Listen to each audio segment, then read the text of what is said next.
Right, we are back to having good audio and good visual at last. Camera's charged. How long the battery will last, I don't know. So, I managed to get the engine out in an hour and a half, which is amazing. However, like I said, I've got a load of bits to transfer over, so I've been doing that off camera. It's now 1:30, so a further hour on from where we were when I pulled the engine out. There's a few things that I'm absolutely kicking myself for that I didn't take into consideration. I'm throwing a clutch kit in it temporarily. I've got a Helix clutch sat here that I've had for a while just sitting. Right, so I've made a bit of a mistake, bit of a setback as such. I didn't take into consideration my dual mass flywheel is absolutely shot to bits on this engine. I'll be going for a single mass flywheel and a paddle clutch at some point. It won't be right now. However, because the car has started to give me troubles with misfires and other stuff, it's about time I just throw this engine in. The engine is built, full stop. So we're going to throw an old Helix clutch kit, which obviously should be able to take the power that we're going for. The rather rattly, noisy dual mass flywheel is going to have to go back in. There's no point me spending money on a dual mass flywheel now, brand new, to have it in for, I don't know, a month or two and then replace it. So that was that.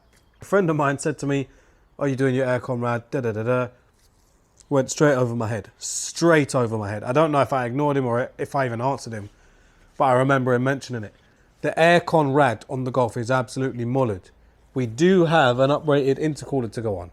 However, with the aircon rad being so bad, it is obviously going to restrict airflow. Yes, the intercooler will help massively, but it looks like I will have to be dropping the gearbox off at a later date and the front end back off, so we can do the proper clutch kit and we can do the aircon rad. So for now, I'm just going to continue. We have swapped over fuel pump, some coolant hoses, auxiliary belt tensioner. I've got to do N75 onto that engine, onto that turbo, and then flywheel can go on, gearbox can go on. I feel like I should clean the gearbox up a little bit, but I'm feeling a little bit lazy, so we'll see. I'm not in a rush. As long as this gets done today, happy days. The first start of any engine build is always nerve-wracking. You don't know if you can hear any noises or if anything's going to go on. I've got to pull the oil return pipe off of that engine onto this because they're different between front wheel and four-wheel drive. So that's another thing to do. I mean, hopefully not that much longer and we can get this engine back in, plumbed up and get her running. Here is a flywheel. You can hear.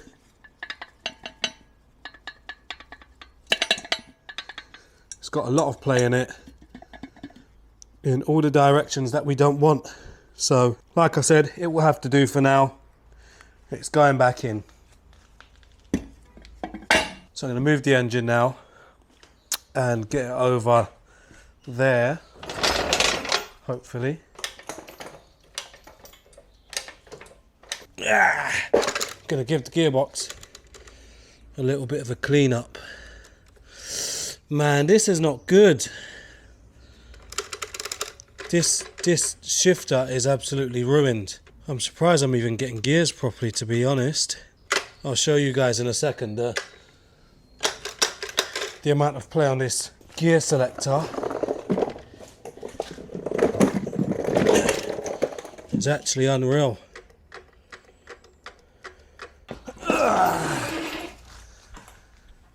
This little slope can be very irritating at times.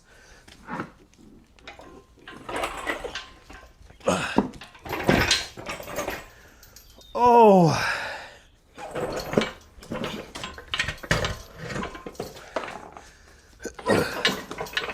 The quick shifter that I have fitted. Just keep an eye on the actual nut there. Look at that amount of movement that we've got before any engagement.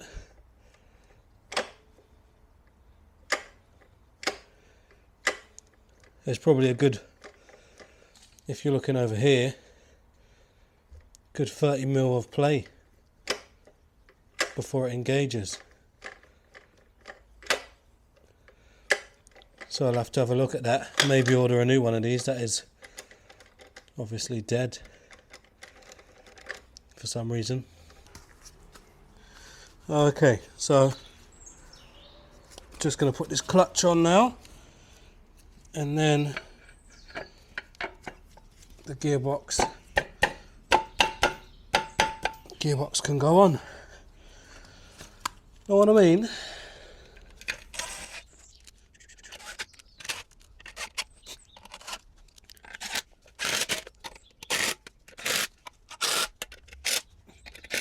Although it looks like I'm gunning the hell out of them, I'm not. That's just pulling the just pulling the pressure plate in. So I'm going to torque them up now.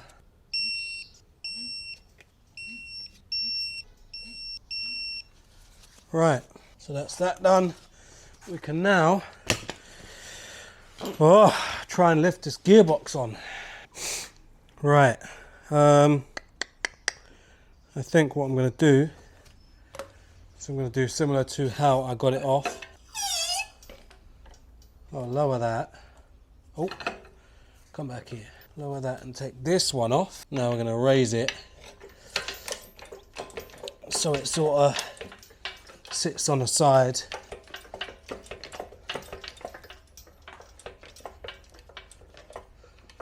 And hopefully that will give me enough space to try and get this box on. Let's just get this box in place.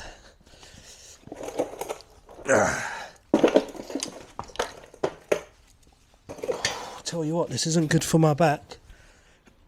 My back feels ruined already.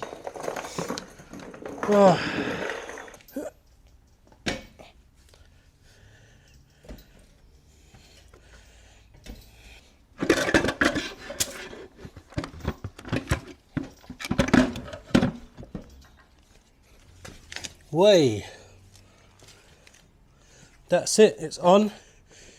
It's in place. Let's get some bolts in, baby. Right, we're going to have a look at this. What's going on with this? Because this doesn't look good. Oh, maybe it wasn't tight. Oh, it wasn't tight.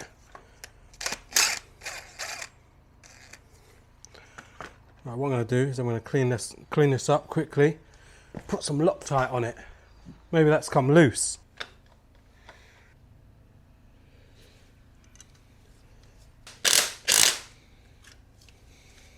Okay, so that's clutch done, gearbox on, N75 valve is done, oil return pipe. Like I said, because they're different from front wheel drive to four wheel drive.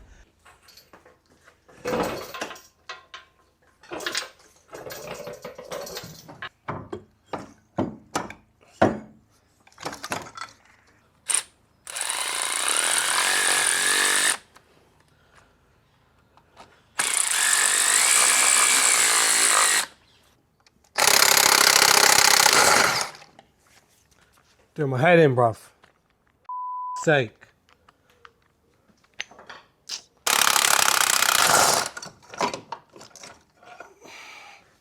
So we got to replace some stuff. The mount on the side of the engine is not in good shape. One of them felt really notchy and the other was very free.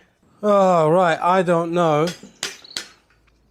if I've got any good engine mounts. The one that I've taken off the engine that just come out is probably what caused that. Because on the inside of there, the thread is not looking good, bruv. So, oh.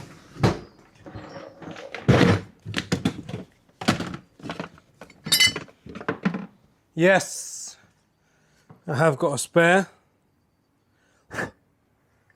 And it looks all good. So we've got to try and get that one out now. What a ball ache.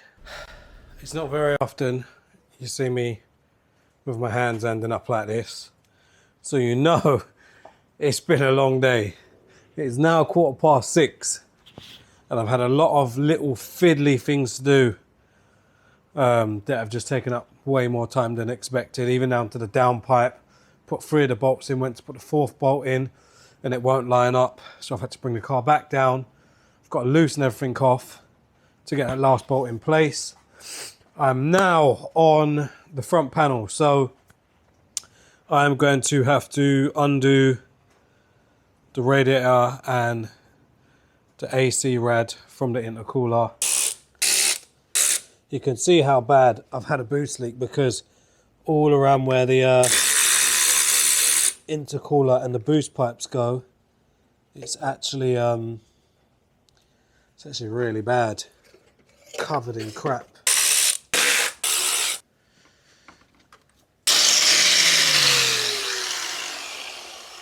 And I'm sure you guys can tell by now that my patience is wearing thin. I've had enough. I just want to go home, but I need to drive the car home. So yeah, you can see how badly damaged these fins are on the AC rad. Oh man. So that's the old intercooler. Kaput. Lovely new intercooler.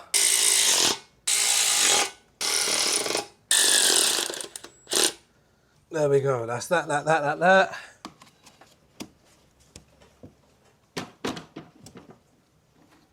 So we've got to allow the fuel pump to prime quite a few times before turning it over. This is always scary stuff, you know. Oh, it's been a very long day. The workshop's a mess. My back is killing me.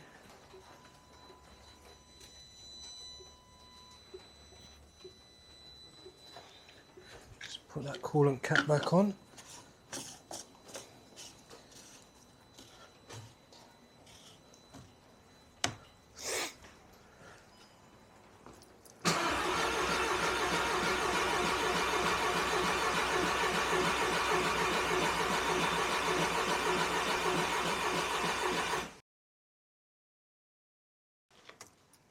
So that is initially just to prime everything, make sure we've got oil running around the engine.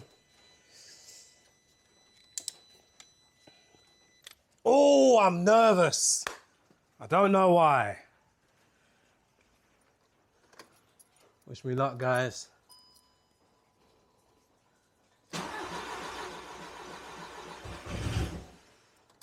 Hoo-hoo-hoo-hoo.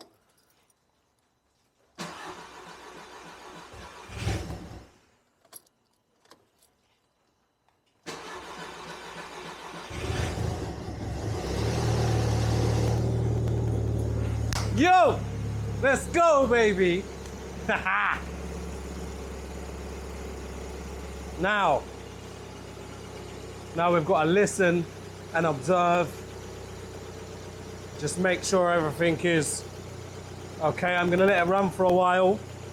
Part of me just wants to throw the bumper on and drive home right now, but I'm gonna let it run for a little while. Obviously, oil's got to circulate. I'll check the oil level in a second. I'll let it run for a few minutes, switch it off. Yeah, let's go. This is where we are at now. So the car starts, runs nicely. You can really hear the flywheel chattering away. It sounds like I've got an issue with the PCV, so I'm going to swap the PCV out. Just got to put the little scuttle panel under there back, and then I'm literally just going to close the doors to the workshop because I cannot be in here any longer. I'm absolutely beat. My hands are covered in crap. Like, guys, you will never ever see my hands like this ever. So the fact that they've got that bad shows you, like, I've just been stuck in the whole day. I've eaten nothing for the day. But yeah, now that we are done with the car, I'm going to run it in. Once it's running, we can start turning up the power and we'll see how much power we will actually get from this setup. So at the moment, we're just running a KO4, obviously stage 2 plus, fully forged. There's loads of other bits, intercooler, induction kit, TTRS low pressure fuel pump, the list goes on. So once the car's all running, engine is all good, obviously we'll check it over for like oil leaks, anything like that, do a good health check, and then we'll turn the power up and see what we'll get on the KO4 application. At some point, like I said, we will need to do the clutch, and I will need to take off the front end to do a new AC rad. But apart from that, guys, listen, I am over the moon. Here we go.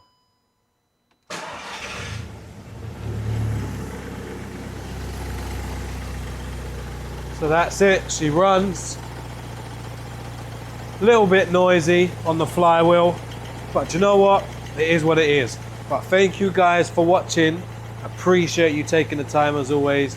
It's Beast Mode to the world.